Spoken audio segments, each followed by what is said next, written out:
So a while back, I sent a soil sample off to Clemson University, and they did a complete soil sample of a few different areas of my land where I plan to plant stuff. And I got my results back, but I also want to see how accurate one of these kits are.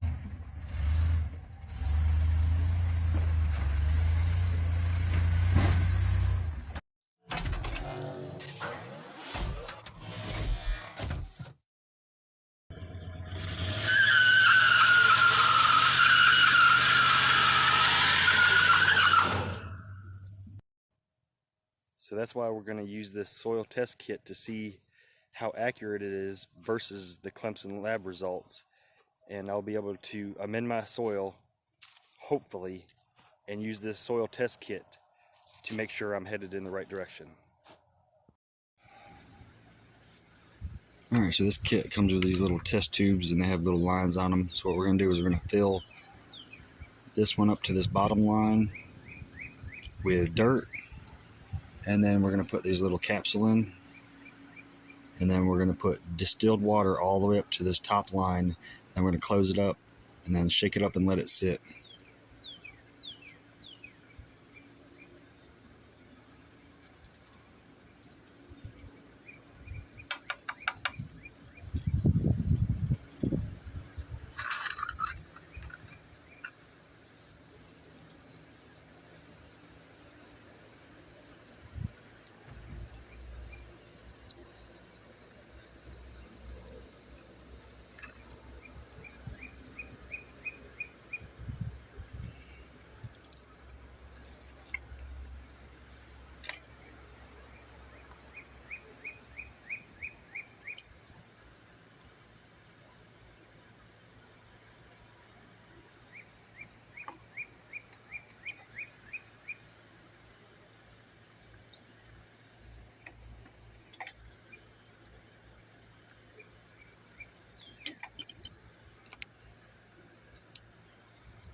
Alright, that's almost done. We're going to let that sit.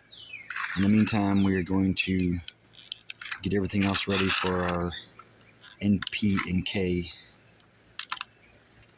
So what I did is I took a cup like this, put some dirt in it, and mixed it with some distilled water. It's like 5-to-1 ratio, and then let it sit for a while. And then we're going to take our little test tube, or our little, whatever you call this thing, and it's going to take a while. So what you want to do is fill these all up to the 4th line, which is going to take a minute.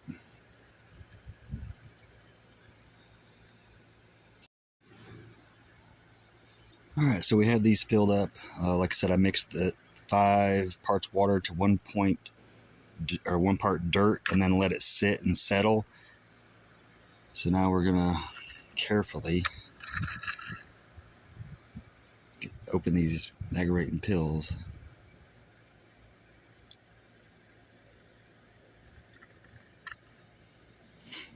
And then put the cap on them. And we're going to shake them up and then let them sit for about 10 minutes.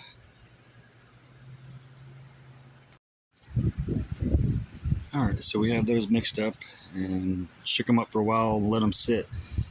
In the meantime, let's check our pH here. Now you want to look at this in the sunlight, but not the direct sunlight. So as you can tell, it's got me right at between 5.5 and 6.0. When I sent my test off to Clemson a while back, it came back as 5.6.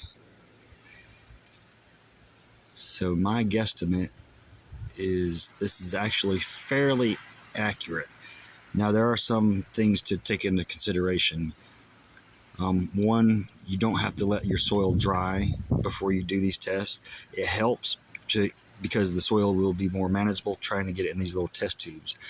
Another very, very, very important thing is you use distilled water, not tap water, not bottled water, but distilled water.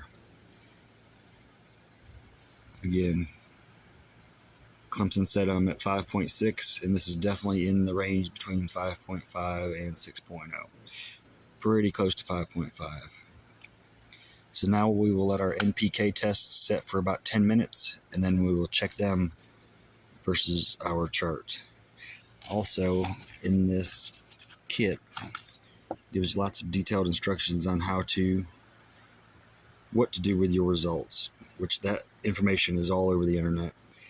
But like, it tells you how much lime to put out, or how much different chemicals to put out depending on your levels.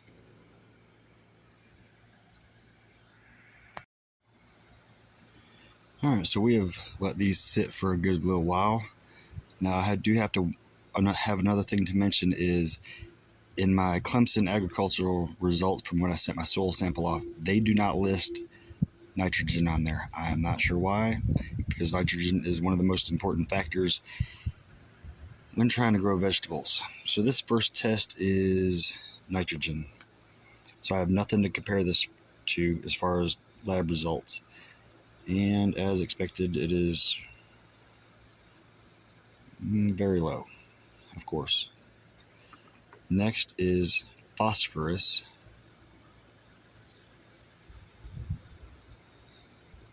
And that's barely readable. It's very low also. Next is, on your NPK, is potassium. K for potassium. And that looks somewhere in between very low and low. So maybe that's not as bad as the rest. So we definitely have a lot of work to do in the garden. I will try to show the results of my Clemson soil test results.